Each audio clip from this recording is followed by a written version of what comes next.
정결하게 사는 삶 감사하며 사는 삶 내게 주신 작은 힘 나눠주며 사는 삶 이것이 나의 삶의 행복이라고 억울할 일만 기도할 수 있는 것 억울한 일만 주를 위해 찾는 것 이웃을 사랑하는 삶 주 뜻대로 사는 것 이것이 나의 삶의 행복이라고 이것이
사랑하는 성도 여러분, 4월 두 번째 주일, 부활절 둘째 주일로 모인 여러분 축복합니다.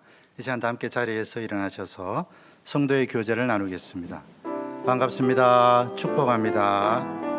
사랑합니다. 평안하십시오.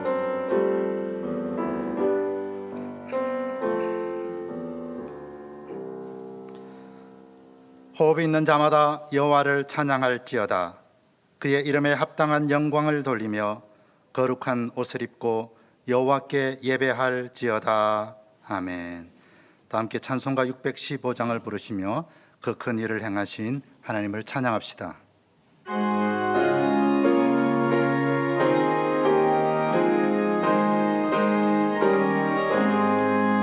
그 큰 일을 행하신 주께 영광, 이 세상을 사랑해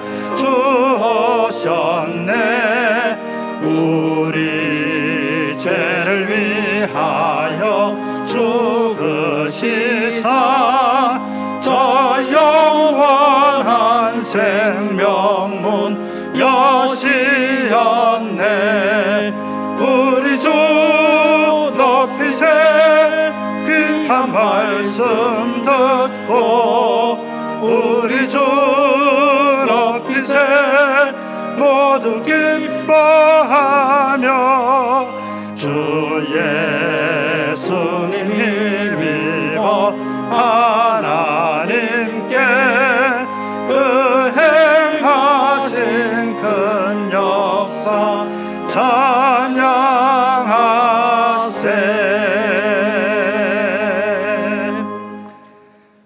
만일 그리스도 안에서 우리가 바라는 것이 다만 이 세상의 삶뿐이면 모든 사람 가운데 우리가 더욱 불쌍한 자이리라.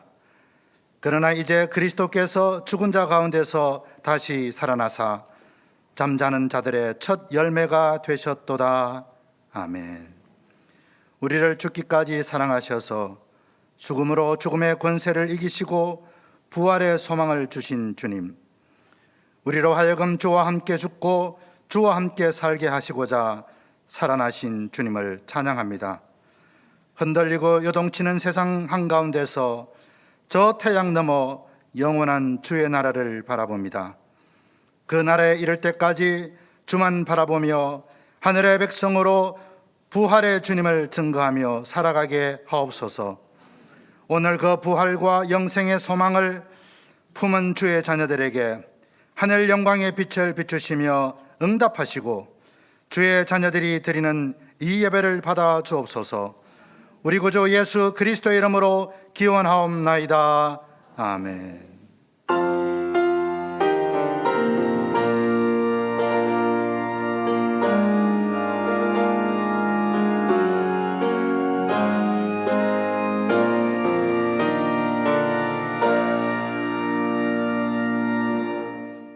지금은 고백의 기도 시간입니다. 지난 한 주간의 삶을 돌아보며 우리의 허물과 죄를 고백하겠습니다.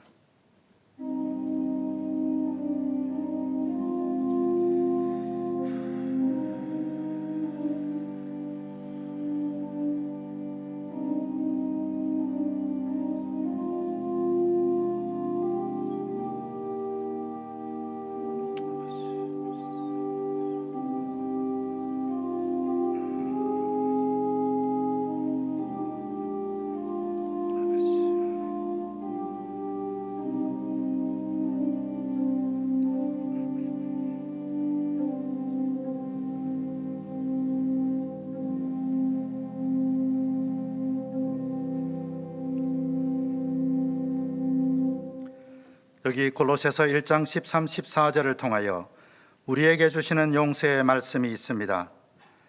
그가 우리를 흑암의 권세에서 건져내사 그의 사랑의 아들의 나라로 옮기셨으니 그 아들 안에서 우리가 속량 곧 죄사함을 얻었도다. 아멘. 은혜와 긍휼의 하나님 앞에 다 함께 찬송가 618장 나 주님을 사랑합니다를 찬양하겠습니다.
교동문 27번 시편 51편 말씀입니다.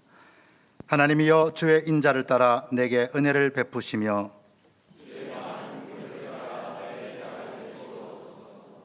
나의 죄악을 말갛게 씻으시며 나의 죄를 깨끗이 제하소서.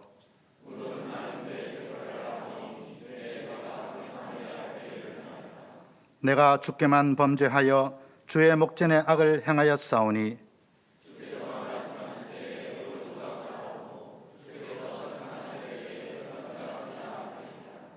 내가 죄악 중에서 출생하였으며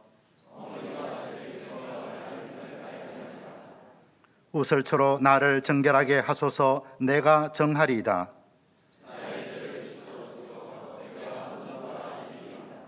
하나님이여, 내 속에 정한 마음을 창조하시고 아멘. 사도신경으로 우리의 신앙을 고백하겠습니다. 나는 전능하신 아버지 하나님 천지의 창조주를 믿습니다. 나는 그의 유일하신 아들 우리 주 예수 그리스도를 믿습니다. 그는 성령으로 잉태되어 동정녀 마리아에게서 나시고 본디오 빌라도에게 고난을 받아 십자가에 못 박혀 죽으시고 장사된 지 사흘 만에 죽은 자 가운데서 다시 살아나셨으며 하늘에 오르시어 전능하신 아버지 하나님 우편에 앉아 계시다가 거기로부터 살아있는 자와 죽은 자를 심판하러 오십니다.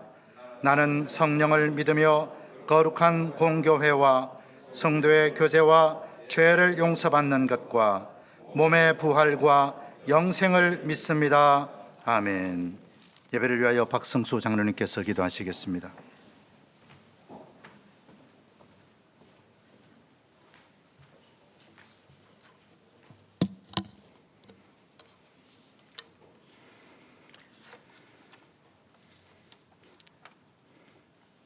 십자가에 달리심으로 고통을 당하시고 죽으심으로 우리의 죄를 담당하시고 무덤에 묻히심으로 구원을 이루시고 부활로 승리하신 예수님을 찬양합니다. 하나님의 오묘한 섭리를 느끼게 충분한 4월하고도 이 좋은 계절에 우리를 건강으로 지켜주시고 거룩한 주일에 예배의 자리로 인도하신 하나님의 은혜와 사랑을 감사드립니다.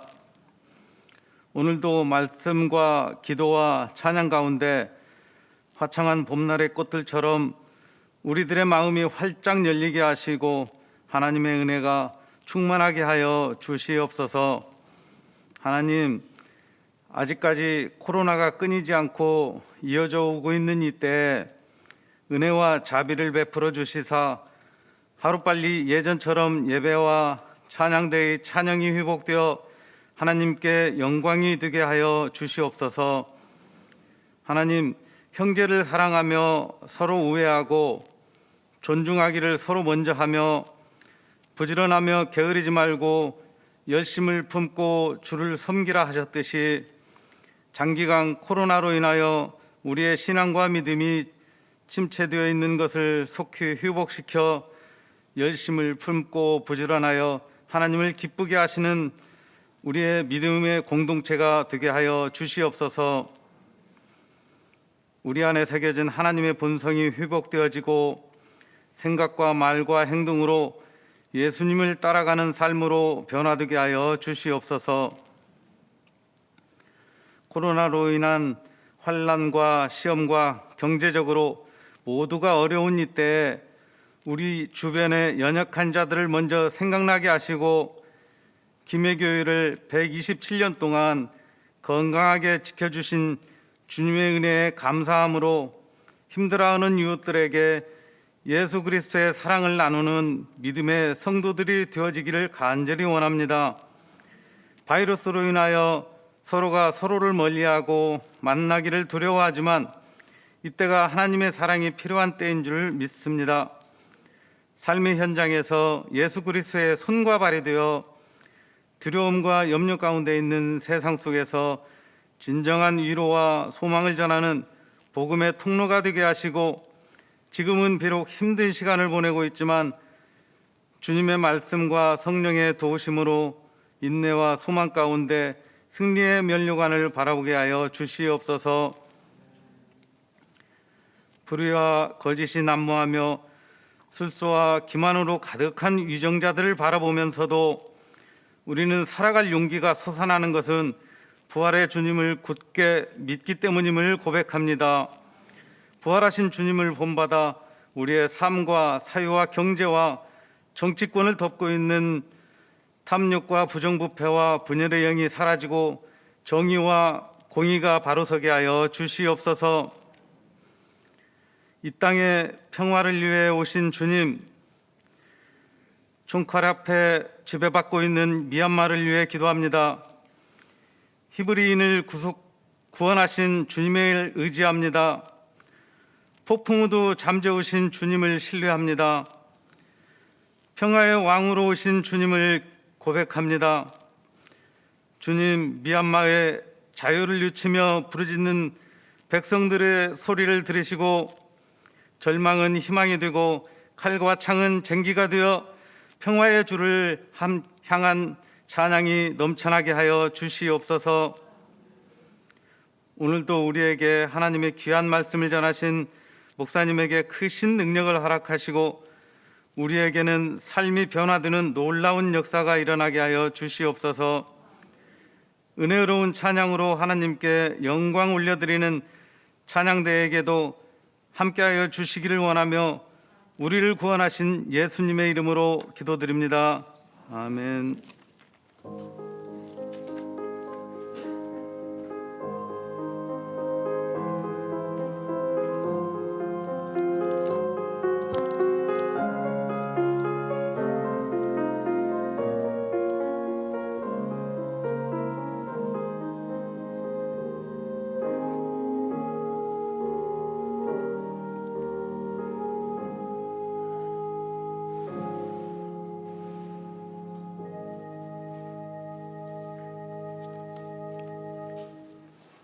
오늘 우리에게 주시는 하나님의 말씀은 신약성경 사도행전 17장 28절로 34절까지의 말씀입니다. 신약성경 218면 사도행전 17장 28절로 34절까지의 말씀.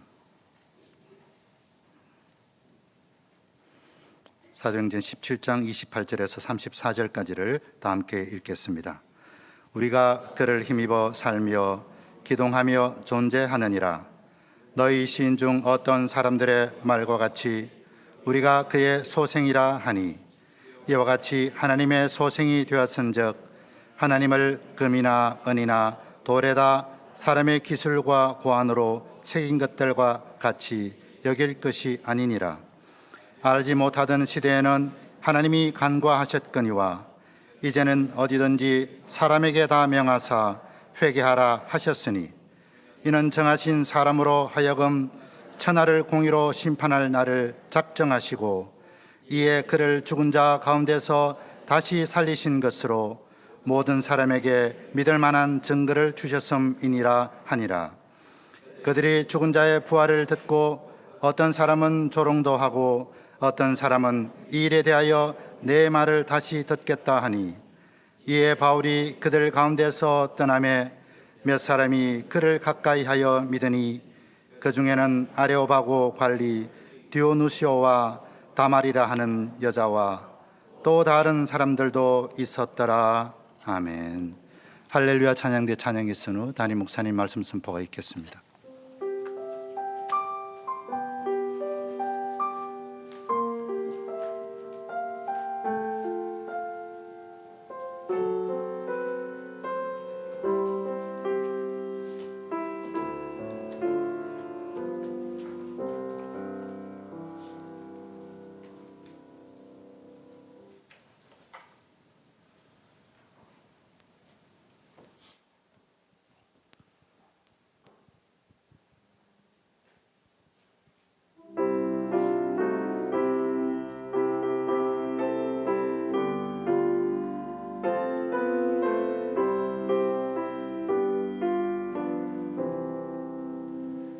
주말게 민 내가 편안히 쉬네. 밤 깊고 비바람 불어쳐도 아버지께서 날 지켜주시니 거기서 편안히 쉬리로다. 주 날개 미 평안하다. 그 사랑 끊을 자는요 날개미 되시는 영혼 영원히 거기서 살리. 주 날개미 나의 피난처 되니 거기서 쉬기를 원하노라. 세상이 나를 이롭지 못하나 거기서 평화를 누리리라. 주 날개미 평안하다. 그 사랑 끈을 짜리뇨. 주 날개미 내쉬는 영혼 영원히 거기서 살리.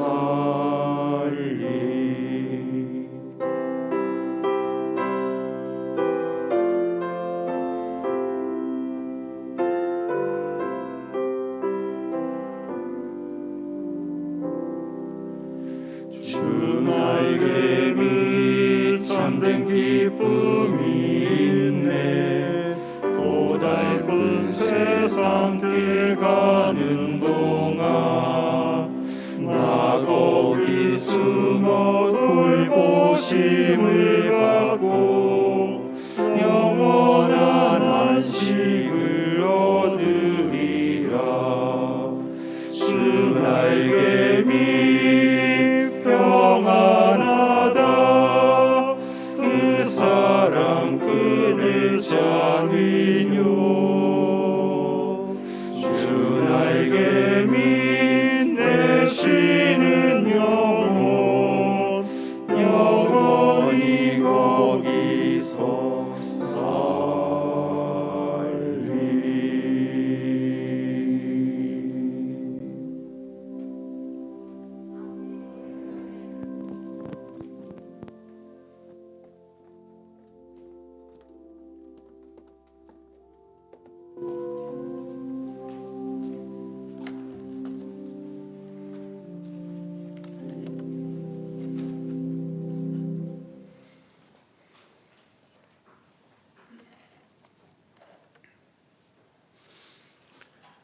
우리 주 예수 그리스도의 은혜와 사랑이 오늘 예배 자리에 나온 우리 모든 믿음의 권속들의 심령과 가정과 일터에 가득하기를 축복합니다. 또 찬양대 찬양 준비해 주셔서 고맙습니다. 모든 종교에는 신에 관한 가르침과 교리가 있습니다. 그것을 신론이라고 이렇게 얘기를 하죠. 불교를 잘 모릅니다만 불교의 신론 중에 흥미로운 부분이 있더라고요. 지장보살이라고 있는데 지식백과를 보니까 이렇게 설명을 해놨습니다. 지장보살은 지옥에서 고통받는 중생들을 구원하기 위하여 지옥에 몸소 들어가 죄지은 중생들을 교화 구제하는 부처님이다. 이렇게 설명을 하고 있더라고요. 흥미롭지 않습니까? 죄인들을 구원하기 위해서 하늘에서 이 땅에 육신을 입고 오신 구세주 예수님과 약간은 비슷한 그런 내용인 것으로 보아서 아주 흥미로웠습니다. 각양의 종교들은 각자의 신에 대한 교리와 가르침들이 있죠. 지금 바울은 아덴의 아레오파고에서 그들에게 자신이 섬기는 하나님에 대한 설명을 하고 있습니다. 지지난 시간에 우리가 배운 그가 전파한 하나님은 어떤 하나님이냐? 첫째는 창조주 하나님, 두 번째는 생명의 하나님, 세 번째는 모든 만물을 통치하시는 통치자 하나님이었습니다. 그리고 이제 두 가지를 오늘 더 그곳에 더하게 되는데 그것은 아버지 하나님과 심판하시는 하나님입니다. 그러니까 만약 어떤 사람이 기독교가 믿는 그 신은 어떤 신입니까? 라고 물으면 이 바울이 아레오파고에서 변론한 이 내용이 좋은 참조가 되는 것입니다. 우리가 섬기는 하나님이 어떤 하나님이라고요? 창조주 하나님, 생명의 하나님, 통치자 하나님, 아버지 하나님, 심판하시는 하나님이시죠. 그중에 오늘 우리가 함께 살펴보려고 하는 것이 아버지 하나님과 심판하시는 하나님입니다. 우리가 예배를 드리면서 신앙 고백을 하게 되죠. 사도신경으로. 그 사도신경의 첫머리는 이렇습니다. 나는 전능하신 아버지 하나님, 천지의 창조주를 믿습니다. 전능하신 하나님, 아버지 하나님, 창조주 하나님. 이렇게 고백으로 우리의 신앙 사도신경이 고백이 되어지고 우리가 그 고백으로 예배를 드리게 되는 것이죠. 우리가 믿는 하나님은 아버지 하나님이십니다. 28절, 29절 말씀을 보시면 이 아레오바고에서 아덴이 바울이 이렇게 복음을 전파하고 있는데 우리가 그를 힘입어 살며 기동하며 존재하느니라. 너희 시인 중 어떤 사람들의 말과 같이 우리가 그의 소생이라 하니 이와 같이 하나님의 소생이 되었은즉 하나님을 금이나 은이나 돌에다 사람의 기술과 고안으로 새긴 것들과 같이 여길 것이 아니니라. 자, 제가 처음 시작하면서 불교에 있는 한 신론 중에 구세주 예수님과 비슷하게 보이는 지장보살에 대한 얘기를 했습니다. 이것을 우리 신학에서는 일반 계시라고 얘기합니다. 하나님께서 진리의 세계를 우리에게 계시하여 주셨는데 그 계시는 두 종류가 있어서 일반 계시와 특별 계시로 나누어집니다. 일반 계시는 무엇이냐면 하나님께서 하나님을 알지 못하고 성경을 알지 못하는 사람들도 이 세상 만물 가운데 하나님을 알 수 있도록 그 영광과 신성을 새겨 놓으시고 사람들에게는 그것을 알만하도록 만드셨다라고 하죠. 로마서 1장 19절에 나오는 이야기입니다. 그러니까 성경을 모르고 여호와 하나님을 몰라도 만물 중에 나타나 있는 하나님이 새겨 놓으신 그 신성과 영광의 어떠함을 인간이 어렴풋이 발견할 수 있다는 것이죠. 그러니까 아주 깨달음이 높은 사람은 구세주 예수의 성육신과 아주 비슷한 지장보살의 교리 같은 것도 얘기할 수 있고요. 지금 아테네에서는 어떤 얘기가 나오냐면 우리가 하나님의 소생이다 이렇게 얘기한다는 것이죠. 그러면서 바울이 지금 하는 얘기는 뭐냐 하면 우리가 하나님의 소생이라면 우리가 하나님의 자녀라면 그 하나님을 돌에다 새기고 나무에 새기고 은과 금으로 인간이 만드는 것을 가지고 신이라 그러면 내가 돌에서 태어났다는 얘기가 되지 않지 않느냐, 금이나 나무에서 태어난 자가 되지 않느냐, 어떻게 그것이 합당하고 논리적으로 맞느냐, 그 얘기를 하고 있는 것입니다. 그렇게 하나님을 소개하면서 우리가 신의 소생이다, 즉 하나님은 우리의 아버지시다 라고 하는 것을 말씀하고 있는 것이죠. 자, 그 요한복음 3장 16절 우리가 잘 압니다. 그렇죠? 하나님이 세상을 이처럼 사랑하사 그 다음에 뭐예요? 독생자를 주셨으니, 독생자 하나밖에 없는 외아들을 우리를 위해서 주셨다. 그래서 우리 이렇게 찬송합니다. 주 하나님 독생자 예수 날 위하여 주셨네. 독생자 예수다. 그런데 로마서 8장 29절을 보면 이렇게 말씀하고 있습니다. 하나님이 미리 아신 자들을 또한 그 아들의 형상을 본받게 하기 위해서 미리 정하였으니 이는 그로 많은 형제 중에서 맏아들이 되게 하려 하심이라. 많은 형제 중에서 맏아들이 된다. 예수님이 많은 형제 중에서 맏아들이, 요한복음에서는 독생자라고 했는데 이제 로마서에서는 맏아들인 거야. 많은 형제 중에 맏아들. 그럼 그 많은 형제는 누굴까요?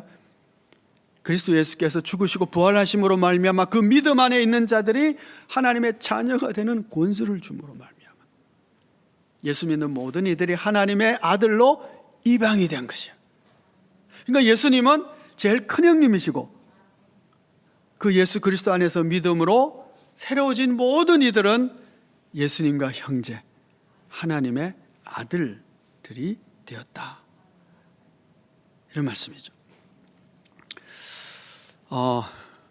여러분 혹시 이건 제 경험인데요.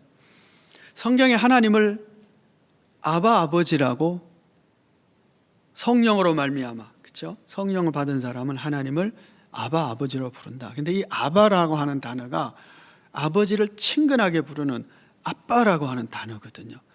그래서 새롭게 번역을 하면서 아버지를 아버지라고 번역을 했어요. 그런데 여러분은 어떤지 몰라도 저는 하나님을 아버지라고 부르는 것에 대해서는 거부감이 없어요. 근데 아빠 그러면 갑자기 이상해져요. 하나님을 아빠라 부르기가 참 힘들어요. 왜냐하면 제 육신의 아버지를 아빠라고 부른 적이 없어요. 늘 아버지라고 불렀기 때문에. 그래서 아빠 그러면 이 말이 안 나와요. 우리 인간의 육신의 아버지에 대한 경험이 하나님을 아버지로 인식하고 하나님의 아버지이기 때문에 내가 그 아버지의 자녀가 되어서 누리는 이 기쁨과 위로와 힘과 이런 것들이 방해가 되는 거예요. 하나님을 아주 친근하게 아빠라고 부를 수 있어야 되는데 육신의 아버지에 대한 경험이 아빠가 아니라 아버지이기 때문에 늘 존중하고 이렇게 사랑하고 높이고 뭐 이래야 되는데 대신에 친근감이 좀 줄어든다고 할 수 있겠죠. 우리의 육신의 아버지에 대한 경험이 하나님의 아버지의 크시고 놀라우심을 경험하는 일에 지장을 줄 수가 있어요. 내가 어떤 아버지를 경험했느냐에 따라 달라지는 것입니다. 그래서 하나님을 아버지라고 부르기에 진짜 힘들어하는 사람도 생길 수가 있어요. 혹시 이런 분들은 하나님의 성령의 역사하심과 위로하심으로 아버지에 대한 좋은 경험만 남고 잘못된 경험은 다 씻어져서 하나님의 무한한 아버지로서의 사랑과 위로와 힘을 누릴 수 있게 되기를 축복합니다. 회복되고 치유되어야 될 아버지에 대한 우리의 경험들이죠. 뿐만 아니라 지금 육신의 아버지 되신 분들에게 부탁을 드립니다. 여러분의 자녀들이 여러분으로 말미암아 하나님을 아버지라고 인식하고 부르기에 지장을 받지 않도록 하나님 아버지 같은 좋은 아버지가 지금부터 되시기를 결심하시고, 그래서 자녀들이 하나님을 아버지라고 부르며 그 풍성함을 누릴 수 있도록 좋은 아버지들이 다 되시기를 부탁을 드립니다. 하나님은 우리의 아버지십니다. 뿐만 아니라 하나님은 세상의 심판자이십니다. 31절 말씀을 보시면 이는 정하신 사람으로 하여금 천하를 공의로 심판할 날을 작정하시고 이에 그를 죽은 자 가운데서 다시 살리신 것으로 모든 사람에게 믿을 만한 증거를 주셨음이니라 하니라. 자, 이 말씀을 통해서 우리가 심판에 대한 몇 가지 정보를 얻을 수 있어요. 정하신 사람, 예수님을 말씀하시는 것이죠. 예수님으로 하여금 천하를 심판하고 공의로 심판하고, 그렇죠? 이 심판은 천하를 심판해요. 모든 사람들을 예외 없이 다 심판하는 하나님의 심판이 있고요. 그 심판의 기준은 공의예요. 하나님의 절대 공의에 의해서. 우리 인간들은 공의로 판단하고 공의로 공의로 심판한다고 해도 우리 자신이 절대 공의로우신 하나님의 판단력과 지혜와 지식이 없기 때문에 그 판단이 잘못된 경우들이 참 많습니다. 그래서 우리가 나중에 후회할 때가 종종 생기지 않습니까? 예전에는 저놈 아주 나쁜 놈 그랬는데 지금 와서 보니까 와, 의인이었네, 이럴 수 있습니다. 전에는 정말 착하고 좋은 사람이라 생각했는데 지금 생각해 보니 야, 그놈 사기꾼이네. 이럴 수 있잖아요. 그렇죠? 우리는 정확한 판단을 할 수 없습니다. 그런데 하나님은 하나님의 절대적인 공의로움에 따라서 심판하시고 판단하시고 그리고 재판하셔서 벌을 내리시는 것이죠. 그래서 우리가 이 정보를 통해서 배우게 되는 것은 하나님은 온 세계를 천하를 심판하실 것이다. 두 번째, 그 심판의 기준은 공의다. 여러분, 저 가끔씩 마음 상할 때가 있는데 우리가 이런 경우에 마음 상하지 않으시나요? 뭐냐 하면 악한 자가 부귀 영화를 누리고 거기에 장수까지 하는 거예요. 거기다 자녀까지 잘 돼. 그러니까 아무리 악한 짓을 해도 저주는커녕 잘 되는 것을 볼 때 착하게 사는 나만 무척 손해보는 것 같아서 마음이 상하고, 하나님은 도대체 뭐 하고 계시는지 하나님을 원망할 때도 있지, 그렇죠? 뭐 우리가 대단히 착해서 그런 건 아닌데 나보다 훨씬 나쁜 놈이 잘 사는 걸 볼 때 그런 거죠. 시편을 보면 그래서 그에 관한 시들이 좀 있어요. 37편 7절 말씀 이렇게 얘기합니다. 여호와 앞에 잠잠하고 참고 기다려라. 자기 길이 형통하여 악한 꾀를 이루는 자 때문에 불평하지 말지어다. 악한 꾀를 이루는 자 때문에 여러분 불평하지 마십시오. 불평하지 말라 그래요. 왜 그럴까요? 시편 73편은 특별히 이에 대해서 잘 말씀하고 있는데 73편 2절 이하를 보면 이렇습니다. 나는 거의 넘어질 뻔하였고 나의 걸음이 미끄러질 뻔하였으니. 유혹을 받아 시험받아 넘어질 뻔했다는 거죠. 왜요? 그 다음 이어져요. 이는 내가 악인의 형통함을 보고 오만한 자를 질투하였음이로다. 그들은 죽을 때에도 고통이 없고 그 힘이 강건하며 사람들이 당하는 고난이 그들에게는 없고 사람들이 당하는 재앙도 그들에게 없나니 그러므로 교만이 그들의 목걸이요 강포가 그들의 옷이며 살찜으로 그들의 눈이 솟아나며 그들의 소득은 마음의 소원보다 많으며. 이런 일이 계속 쭉 나오고 있어. 예, 악한 자가 잘 되는, 부귀영화, 장수, 자녀까지 잘 돼. 그런데 17절에 이르러서 이렇게 얘기합니다. 그러나 하나님의 성소에 들어갈 때에야 그들의 종말을 내가 깨달았나이다.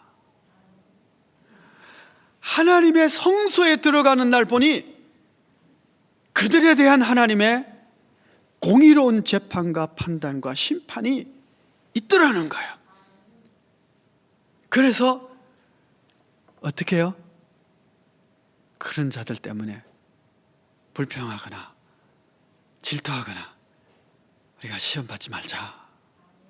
여러분, 공의로운 재판이 없으면 세상은 악행이 횡행하게 됩니다. 그래서 한 나라가 건강하게 살려면 이 재판관이 공의로운 재판을 해야 됩니다. 요즘 우리가 신명기 공부하고 있는데 신명기의 재판관에 대한 얘기가 나오잖아요. 그 기준이 공의롭게 뇌물 받지 말고 연약한 자라고 굳게 하지 말고 바르게 해야 된다. 그렇게 하는 이유가 그래야 건강한 사회가 되고 하나님의 제사장다운 제사장 나라가 되기 때문에 그런 것이죠. 그런데 하나님께서는 이 땅에서는 그렇다 할지라도 그런 불의가 있고 악한 자가 재판받지 못하는, 심판받지 않는 것 같은 것이 보여도 천하를 재판하는 날이 오는데 하나님께서 공의로 재판할 것이다. 하나님은 죄 있는 자를 죄 없다 하지 아니하시고 죄 없는 자를 죄 있다 하지 아니하시죠. 그러면서 재판에 관한, 이 심판에 관한 세 번째 얘기를 해주세요. 하나님의 이 공의로운 재판이 반드시 있을 것을 예수 그리스도의 부활하심으로 증명해 주셨다는 거죠. 31절 말씀을 다시 한번 보시면 이는 정하신 사람으로 하여금 천하를 공의로 심판할 날을 작정하시고 이에 그를 죽은 자 가운데서 다시 살리신 것으로 모든 사람에게 믿을 만한 증거를 주셨습니다. 뭘 믿을 만한 증거를 주셨어요? 부활을 통해서. 뭘 믿어요? 하나님의 공의로운 재판을. 여러분, 가장 불의한 재판이 어디서 일어났느냐 하면 빌라도 법정에서 일어났어요. 가장 의로운 자를 죽인 것이 어디서 일어났느냐? 십자가에서 일어났어요. 가장 억울한 죽음이 어디냐? 십자가예요. 사람들은 오해하기도 하고, 사람은 의도적으로 그를 죽이기도 하고, 욕하기도 하고, 침뱉고 그랬어요. 그리고 인간이 내릴 수 있는 최악의 형벌인 죽음을 언도를 하고 그리고 죽였어요. 그런데 여러분, 우리가 아시다시피 재판이라고 하는 것이 1심, 2심, 3심 이렇게 있잖아요. 그렇죠? 예. 지방법원, 고등법원, 대법원. 그래도 너무 억울해서 이 남은 놈 억울하다 얘기하면 재심. 어떤 형벌의 확정이 언제 나타나나요? 최종심에서 나요. 마지막 심판에서, 재판에서. 그래서 고등법원에서 뭐 이렇게 한 걸 대법원에서 이건 무효 그러면은 무효예요. 그 사람 사형했는데 대법원에서 무죄 그러면 그건 무죄인 거예요. 근데 어떤 사람이 대법원에서도 그랬어. 너무 억울하다 그래서 재심 재판국에서 무죄 그러면요 무죄예요. 그동안 사형수로서 받았던 모든 것 국가 배상 청원해야 돼요. 받아낼 수 있어요. 마지막 재판이 중요해요. 자, 가장 억울한 죽음, 가장 의로운 죽음, 예수님이 죽음으로서 재판이 끝났지만 하나님께서 부활하심으로 아니야, 죽음을 생명으로 돌이키셨어요. 이거는 악인이 아니라 의인이야, 다시 살리셨어요. 그렇게 함으로 말미암아 최종적인 하나님의 심판이 의롭게 반드시 있어질 것을 십자가를 통해서 증명해 주셨다라고 말씀하고 있는 것이죠. 자, 이제 말씀을 좀 정리를 하십시다. 그동안 조금 어려운 얘기를 했어, 그렇죠? 일반 계시, 특별 계시 뭐 이런 얘기도 하고 그렇게 했는데, 자, 좀 정리를 하시면 오늘 우리가 두 가지 하나님에 대한 개념을 배우셨어요. 교리를, 신론을 배우셨어요. 아버지 하나님, 또 뭐예요? 심판하신 하나님. 그렇다면 이것이 오늘 내 신앙과 내 믿음과 무슨 상관이 있느냐? 사실 여기서부터 문제죠. 이 질문이 가장 중요한 거예요. 아버지 하나님이 나와 어떤 상관이 있고 심판하신 하나님이 내 신앙과 어떤 관계가 있고 그렇다면 나는 어떻게 살아야 하느냐라고 하는 것이죠. 아버지 하나님.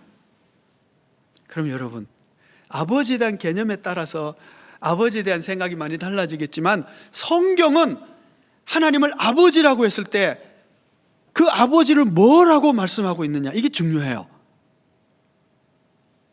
성경이 하나님을 아버지라고 했을 때 이 아버지의 개념의 가장 좋은 가르침은 예수님께서 말씀하신 탕자의 비유입니다.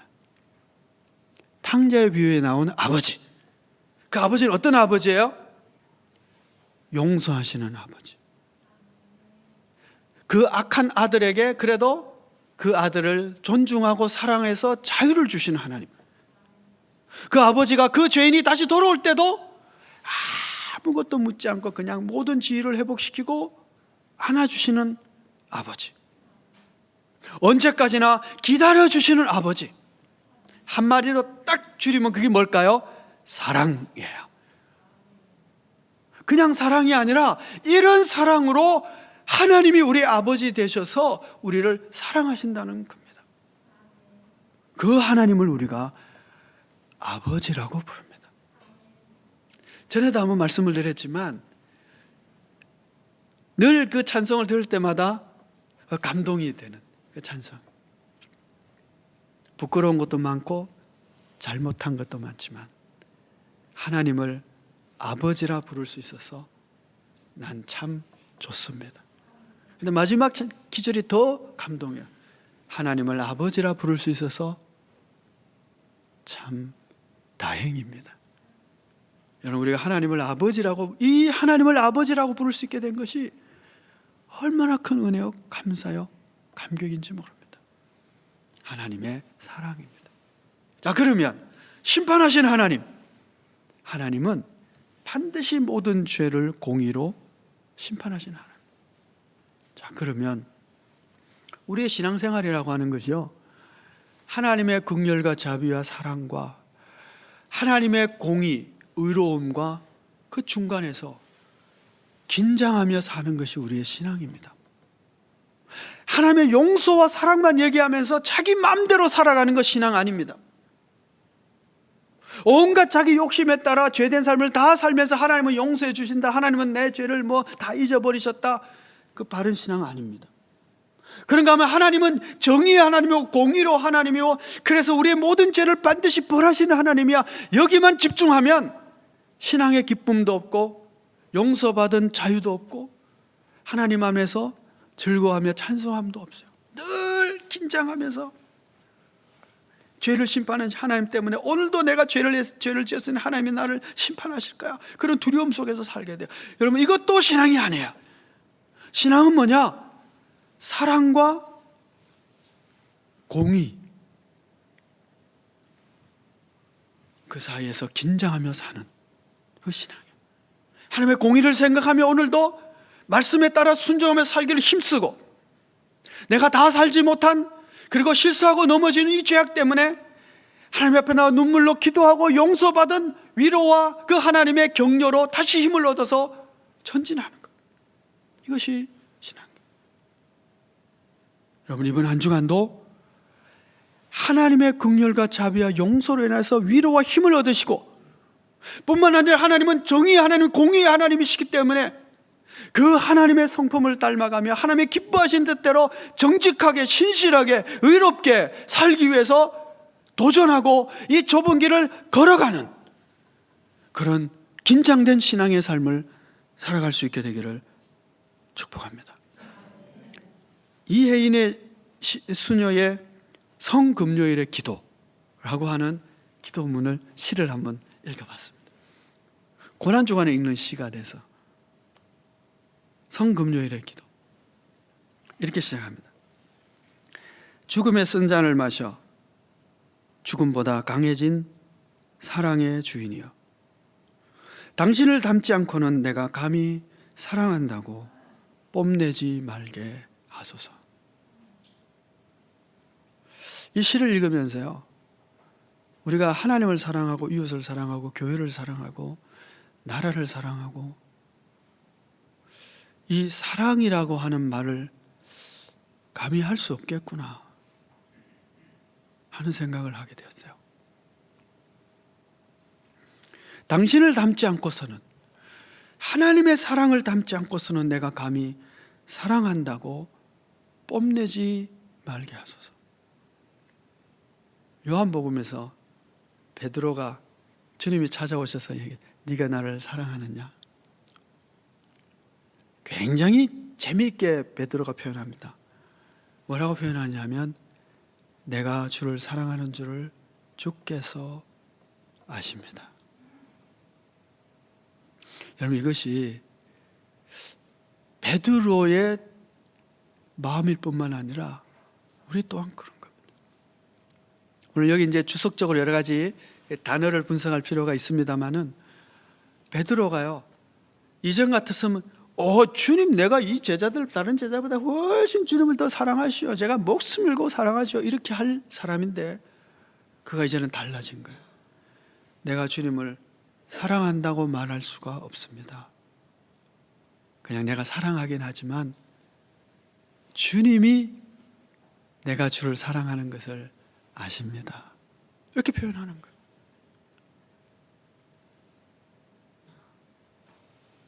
여러분, 우리가 사랑은 뽐내는 것이 아니고, 내가 교회를 이렇게 사랑하고 이웃을 이렇게 사랑한다 뽐낼 수가 없어요. 자랑할 수가 없어요. 주님 닮은 사랑이 아니면, 그저 우리는 주님 닮은 사랑으로 살려고 힘쓰고 애쓸 뿐이죠. 이것이 신앙의 긴장입니다. 이번 한 주도 아버지 하나님의 사랑, 위로와 힘을 얻으시고 공의로움으로 판단하시는 하나님의 심판을 기억하시면서 의롭고 정직하게, 정의롭고 사랑으로 좁은 길, 거룩한 길을 걸어가는 그런 우리 모두가 다 되어지기를 축복합니다. 기도하겠습니다. 은혜로우신 아버지 하나님, 하나님을 아버지라 부를 수 있어서 참 감사하고 참 좋습니다.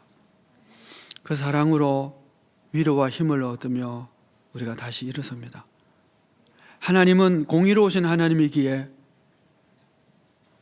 이번 한 주도 공의로운 하나님 앞에서 잘했다 칭찬받을 수 있도록 주의 욕망을 따라 사는 자가 아니라 나를 쳐 주의 말씀에 복종케 하는 거룩한 길을, 좁은 길을, 의의 길을, 정직한 길을 걸어가기에 힘쓰는 저희들 되게 하여 주옵소서. 예수 그리스도의 이름으로 기도하옵나이다. 아멘. 찬송가 75장 함께 찬송하겠습니다.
거룩하신 아버지 하나님, 지난 한 주간도 저희들을 눈동자처럼 지켜주시고 보호해 주시고 구름기둥 불기둥으로 이끌어 주시다가 주의 날 하나님의 보좌 앞에 나와 예배드리게 해 주시니 감사합니다. 저희가 이 예배를 드리기 위하여 또한 정성껏 준비한 예물도 함께 가지고 나왔사오니 저희 예배와 예물을 받아 주시옵소서. 감사하는 손길들을 복되게 하사 하는 일들마다 지혜롭게 형통케 하여 주시며 주의 은총으로 가정가정마다 사랑과 평화가 넘치게 하여 주옵소서. 예수 그리스도의 이름으로 기도하옵나이다. 아멘. 지금은 우리 주 예수 그리스도의 은혜와 하나님의 크신 사랑과 성령의 교통하심이, 아버지 하나님의 사랑하심과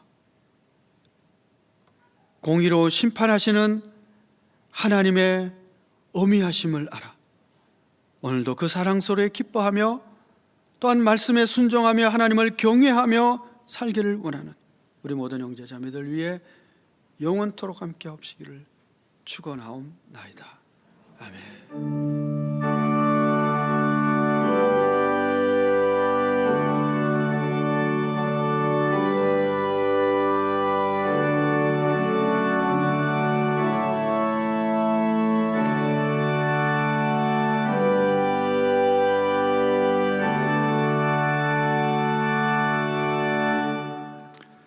교회 소식 알려드리겠습니다.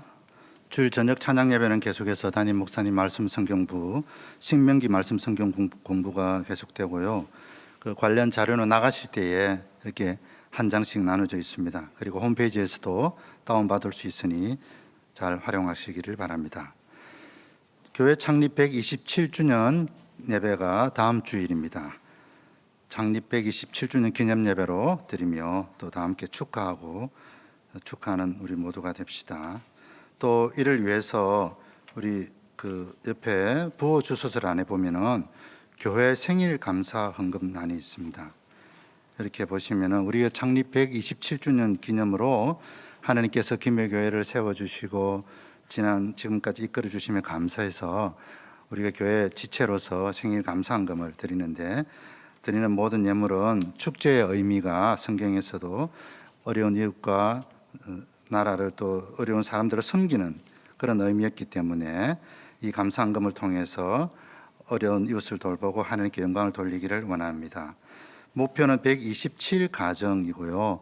우리 성도나 이웃 상관없습니다. 우리 주변에 또 가까이 있는 이웃들 중에도 전도 대상이 되거나 또 돕고 싶은 분들은 교구장, 구역장을 통해서 신청해 주시기를 바랍니다. 그들에게 10만 원씩 127가정 지원하고요.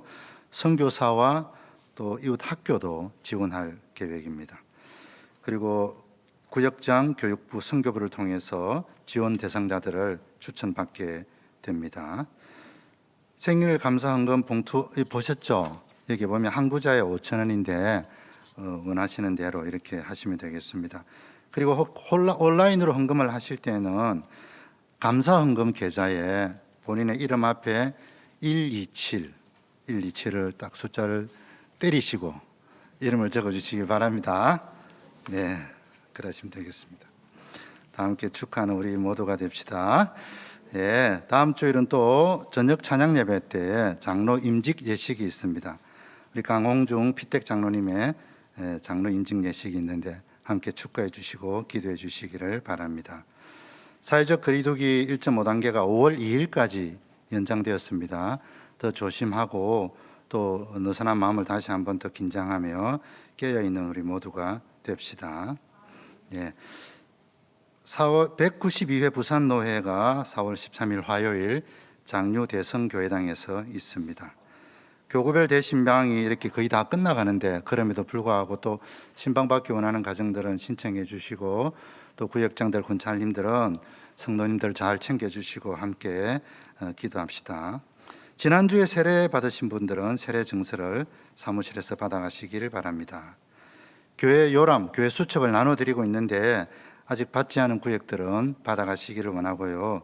과년도 수첩, 지난 연도의 교회 수첩이나 또 헌 성경책들은 이렇게 반납해 주시면 파쇄하도록 하겠습니다.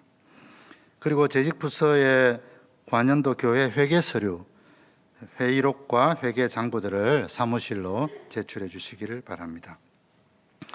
127주년 기념 코로나 극복 이웃 돕기 헌금 금방 광고를 드렸고요. 4월 23일 금요일은 원데이 다니엘 기도회, 11월에 있을 다니엘 기도회를 하루로 하는 거니까 저녁 8시에 본당에서 있습니다. 그리고 함께하지 못하는 분은 온라인으로 유튜브로 실시간으로 함께 참석할 수가 있습니다. 경남 생명의 전화에서 30기 시민상담 봉사자 교육과정 이렇게 모집하고 있습니다. 자세한 내용은 주보를 참조해 주시고 관심을 가져주시기를 바랍니다. 교우 소식 보시면 또 생명의 선물을 잉태받은 가정이 있습니다. 축하해 주시고요. 또 어려운 가정에 또 입원하신 분들이 있습니다. 하나님의 치유의 손길이 함께 있기를 기도해 주시길 바랍니다. 이 시간은 김해 시민 3명 축복하는 기도를 다 함께 하겠습니다. 기도하겠습니다.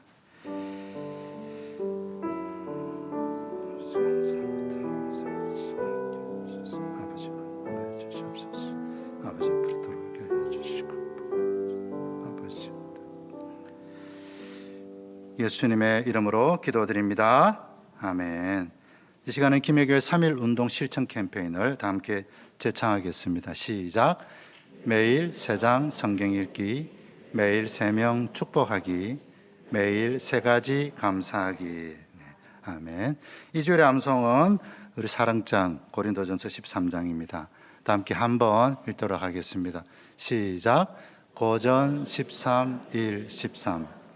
내가 사람의 방언과 천사의 말을 할지라도 사랑이 없으면 소리나는 구리와 울리는 꽹과리가 되고, 내가 예언하는 능력이 있어 모든 비밀과 모든 지식을 알고 또 산을 옮길 만한 모든 믿음이 있을지라도 사랑이 없으면 내가 아무것도 아니요 내가 내게 있는 모든 것으로 구제하고 또 내 몸을 불사르게 내줄지라도 사랑이 없으면 내게 아무 유익이 없느니라. 사랑은 오래 참고 사랑은 온유하며 시기하지 아니하며 사랑은 자랑하지 아니하며 교만하지 아니하며 무례히 행하지 아니하며 자기의 유익을 구하지 아니하며 성내지 아니하며 악한 것을 생각하지 아니하며 불의를 기뻐하지 아니하며 진리와 함께 기뻐하고 모든 것을 참으며 모든 것을 믿으며 모든 것을 바라며 모든 것을 견디느니라. 사랑은 언제까지나 떨어지지 아니하되 예언도 패하고 방언도 그치고 지식도 패하리라. 우리는 부분적으로 알고 부분적으로 예언하니 온전한 것이 올 때에는 부분적으로 하던 것이 패하리라. 내가 어렸을 때에는 말하는 것이 어린아이와 같고 깨닫는 것이 어린아이와 같고 생각하는 것이 어린아이와 같아가 장성한 사람이 되어서는 어린아이의 이 일을 버렸노라. 우리가 지금은 거울로 보는 것 같이 희미하나 그때는 얼굴과 얼굴을 대하여 볼 것이요 지금은 내가 부분적으로 아나 그때는 주께서 나를 아신 것 같이 내가 온전히 알리라. 그런즉 믿음, 소망, 사랑 이 3가지는 항상 있을 것인데 그 중에 제일은 사랑이라. 아멘. 다 함께 자리에서 일어나셔서 우리 폐회송 부르며 삶의 예배로 나아갑시다.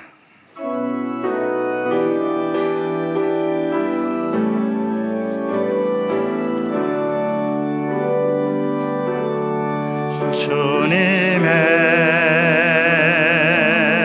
시간에